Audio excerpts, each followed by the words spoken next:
Have you ever felt like your brain is actively working against you?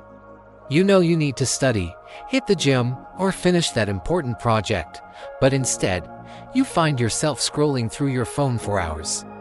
It is like there is a constant battle between what you want to do and what you actually do. You're not alone in this struggle.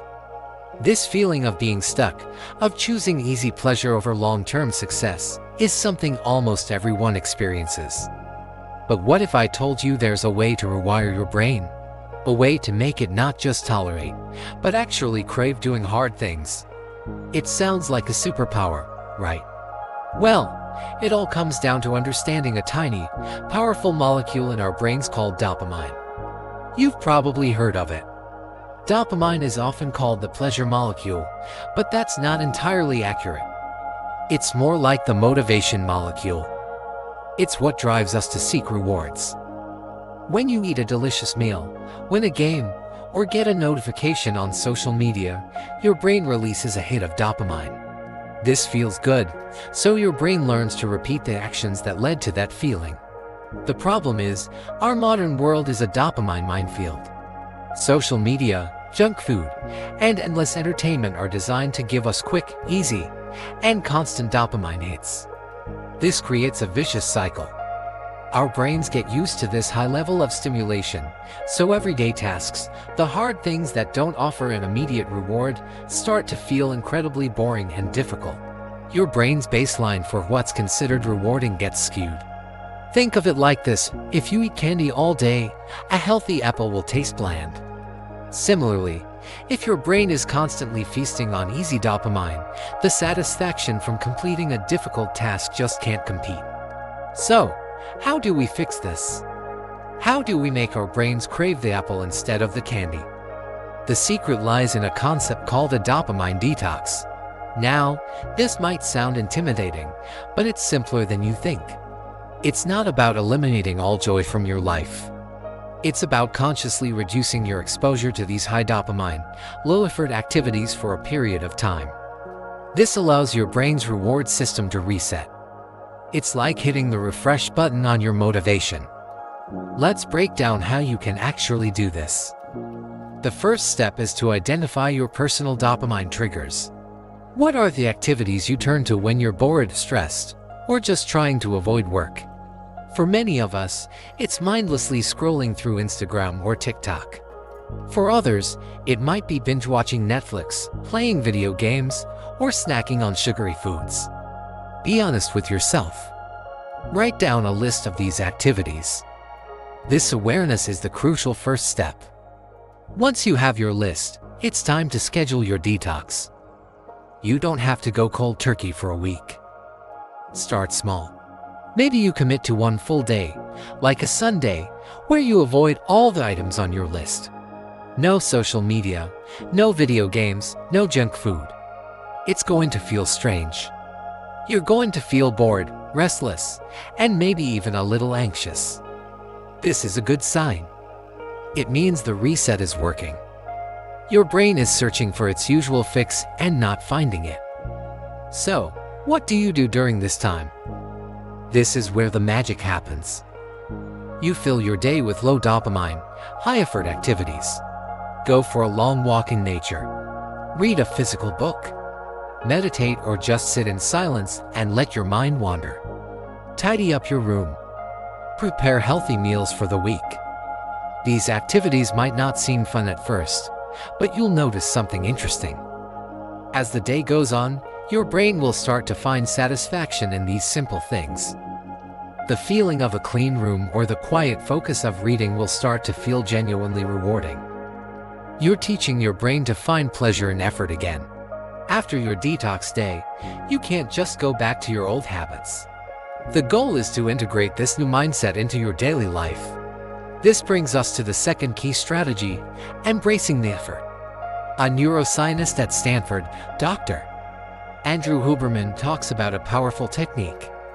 He suggests that we need to learn to attach the feeling of reward to the effort itself, not just the final outcome.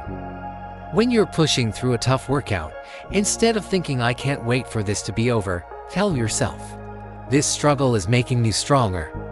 This feeling of exertion is the reward.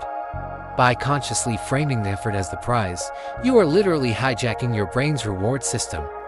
You're teaching it that the friction, the challenge, the grit, that's the good stuff. That's what releases the dopamine. This is how elite athletes and high achievers train their minds. They don't just tolerate the grind, they learn to love it. They crave the feeling of pushing their limits because they've associated that feeling with progress and reward. Let's make this practical. The next time you sit down to work on a difficult task, don't focus on finishing it. Focus on the first 5 minutes of pure, uninterrupted effort. When your mind starts to wander, gently bring it back and praise yourself for that moment of discipline. Good, I'm staying focused. This is what it feels like to build momentum. You are creating a new neural pathway.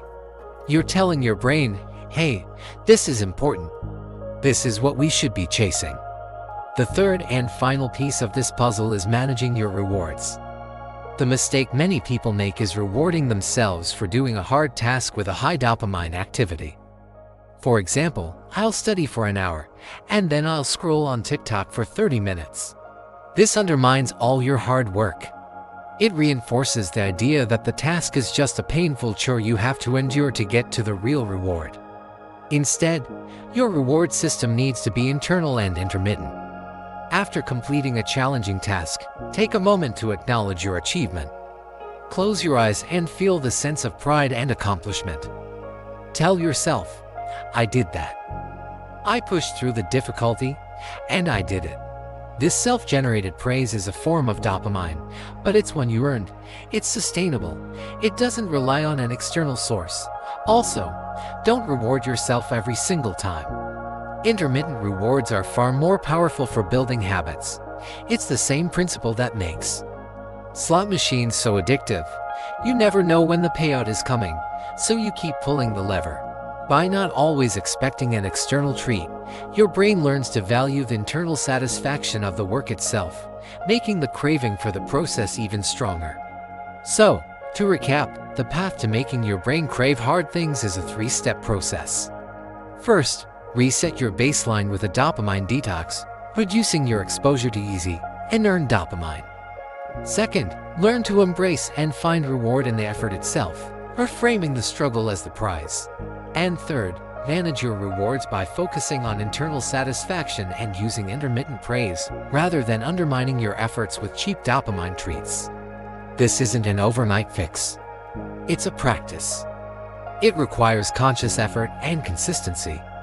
There will be days when you slip up, and that's okay. The key is to get back on track. Start small. Pick one hard thing you've been avoiding. Apply these principles. Feel the shift in your mindset. Over time, you won't have to force your brain anymore. It will naturally start to crave the challenge, the growth, and the profound satisfaction that only comes from doing hard things. You'll move from being a passenger, driven by impulse, to being the pilot of your own mind. Thank you so much for watching. If you found this helpful, give it a thumbs up and consider subscribing for more content on building a better mind and a better life. Let me know in the comments which hard thing you're going to tackle first. I'll see you in the next one.